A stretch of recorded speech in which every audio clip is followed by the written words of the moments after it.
Bonjour à toutes et tous, correction de l'exercice PTA 1.1.1. On considère 5 grammes d'eau en équilibre liquide-vapeur à 1 bar occupant 5 litres. Alors on va essayer de se faire un petit dessin pour se représenter un peu la situation. Donc on a une boîte, comme ça, voilà, je vais faire simple. Ok. Cette boîte fait 5 litres et on a 5 grammes d'eau dedans. Voilà, dedans on a 5 grammes d'eau. Et la pression, c'est P0 égale 1 bar. Donc on est à pression atmosphérique à peu de choses près. Et voilà. Alors, petite remarque, là il y a un peu de culture générale, on est à 1 bar. Et donc grosso modo on est en équilibre liquide-vapeur. Ça signifie donc que la température est de 100 degrés. C'est-à-dire, donc T0 vaut 373 Kelvin. Parce que sinon on ne serait pas sur l'isotherme. Ça c'est partie des seules choses qu'on doit savoir. Alors, on a plusieurs choix. L'eau peut être soit intégralement sous forme vapeur, soit intégralement sous forme liquide. Là, on vous dit qu'on est en équilibre liquide-vapeur. Et donc, on va essayer de voir si c'est. Enfin, voilà ce qui se passe. Alors, l'idée est relativement simple ici. Bon, bien entendu, l'eau ne peut pas être uniquement sous forme liquide, pour plein de raisons. On a déjà discuté dans d'autres exercices, mais surtout, 5 grammes d'eau, ça va prendre une cuillère à soupe. Il est impossible de remplir 5 litres avec une cuillère à soupe. Même à une température de 200 degrés, la dilatation est loin, loin, loin, loin, loin d'être suffisant. On a quand même littéralement un facteur 100 quasiment entre les deux. Euh, donc on va regarder un peu les choses. Alors l'idée est très simple, on va supposer que la vapeur d'eau est un gaz parfait parce que c'est la seule chose qu'on peut utiliser. Ici, c'est une très mauvaise approximation parce que l'eau est à proximité de son changement d'état, ce qui est normal, on est en équilibre liquide-vapeur, mais c'est le seul modèle qu'on a. Il faut vraiment, quand on fait ça, avoir nettement conscience que théoriquement, utiliser le modèle du gaz parfait alors que la vapeur, le gaz, est extrêmement proche d'un comportement de liquide est une très très mauvaise idée. Je rappelle que le gaz parfait, c'est un gaz qui n'a pas d'interaction entre les molécules. Or là, les molécules n'ont qu'une seule idée, c'est de rentrer en interaction pour se condenser et former de l'eau liquide. Donc le modèle du gaz parfait ici commence vraiment à être un modèle assez peu performant. Néanmoins, c'est le seul qu'on a, on va donc l'utiliser, et je vais tout simplement essayer de calculer le nombre de moles d'eau que j'ai sous forme vapeur. Donc là, c'est pas très compliqué. En fait, le nombre de moles de vapeur, ça va tout simplement être la pression, P0 multiplié par le volume, V0, hein, le volume total qui vaut 5 litres, divisé tout simplement par la constante de Mayer multiplié par la température que je vais appeler T0 aussi. Voilà, donc ça, V0, c'est ce truc-là. Alors, P0, on a dit que c'était 1 bar, donc 10 puissance 5 pascal.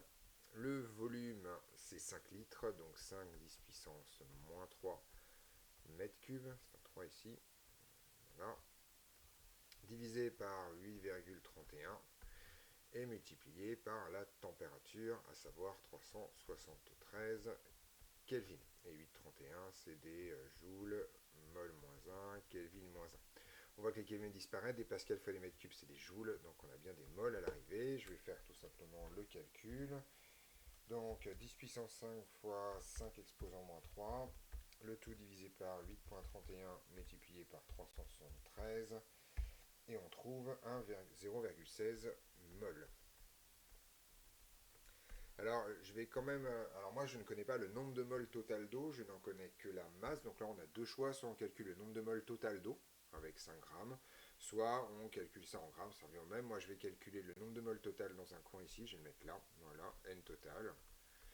Alors, N total, c'est simple, c'est tout simplement 5 grammes divisé par 18 grammes par mol, tout simplement par la masse molaire de l'eau. 5 sur 18, ça fait tout simplement 0,27, 0,28 plus exactement, mol, si on arrondit bien. Donc on se rend compte qu'effectivement c'est plus que le 0,16 que j'ai trouvé juste avant est plus petit. Et on en déduit donc que la fraction molaire de vapeur, que j'appelle X comme d'habitude, est égale tout simplement à 0,16 divisé par 0,28.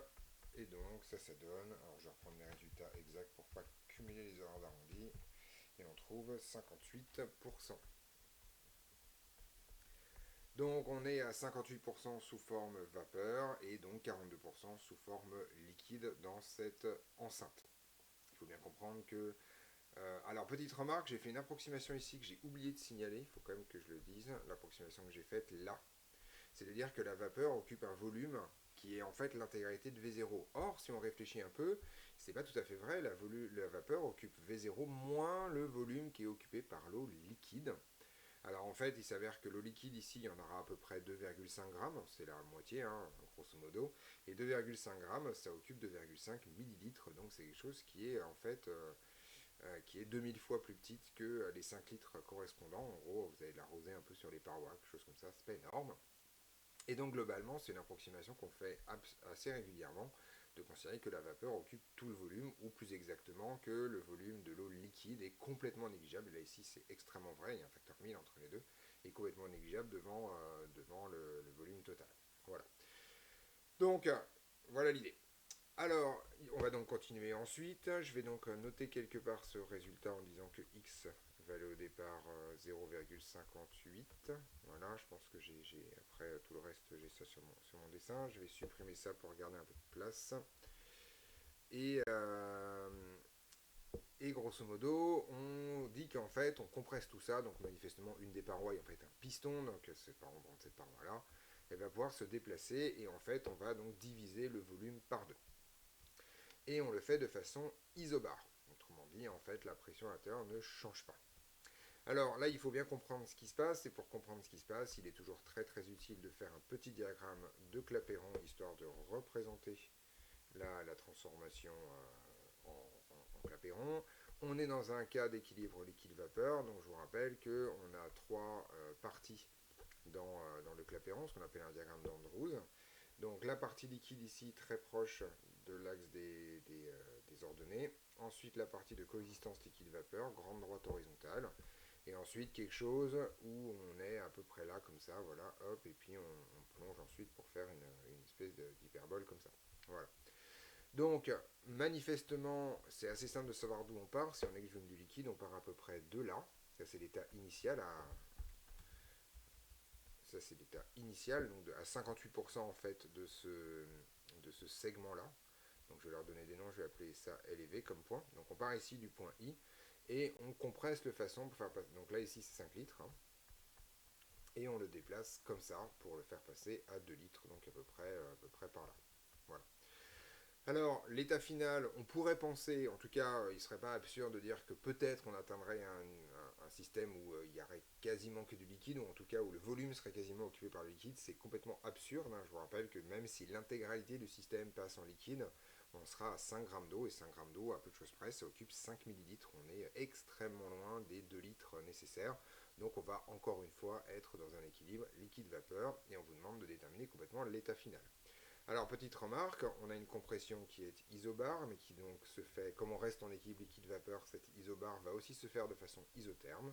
Donc, ce qu'on sait, c'est que la pression finale, c'est égal à P0, tout simplement parce qu'on a une isobare, mais on sait que la température finale, c'est également égal à T0, puisqu'on est ici, sur une autre transformation qui est à la fois isobare et isotherme. Voilà. Ensuite, donc trouver l'état final, ce n'est donc pas du tout trouver la valeur de la température et de la pression qui sont données structurellement, mais en fait ça revient à trouver la composition de l'état final. Alors pour ça c'est extrêmement simple. En fait, je vais refaire le même calcul que j'ai fait tout à l'heure. Le nombre de moles final de vapeur, c'est tout simplement en fait la pression, P0, le volume final, toujours avec la même approximation, divisé par R multiplié par la température finale qui est en fait la température initiale.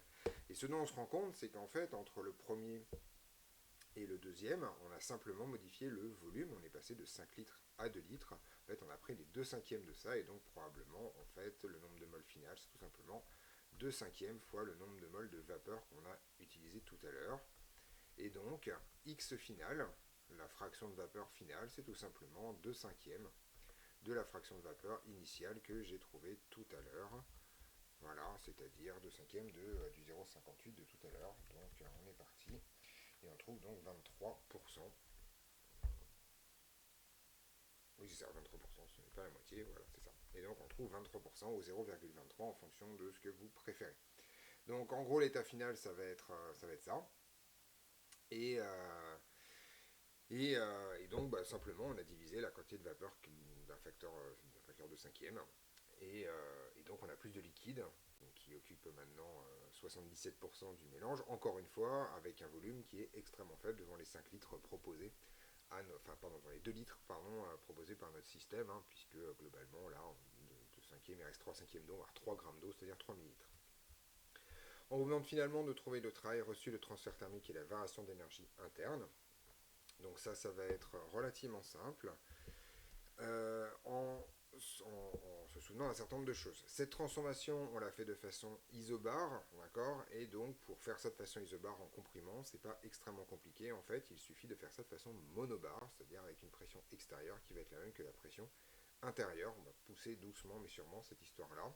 Et donc, grosso modo, le travail, ça va être tout simplement moins l'intégrale de P0 dV entre l'état initial et l'état final, et la pression extérieure est cette fois constante, donc on va avoir moins P0 fois l'intégrale de l'état initial et l'état final du volume, et donc on a tout simplement moins P0, facteur du volume final, moins le volume initial. Petite remarque, ce travail doit être à l'arrivée positif, le système reçoit du travail puisque l'extérieur lui en fournit, donc en fait ça doit être compté positivement.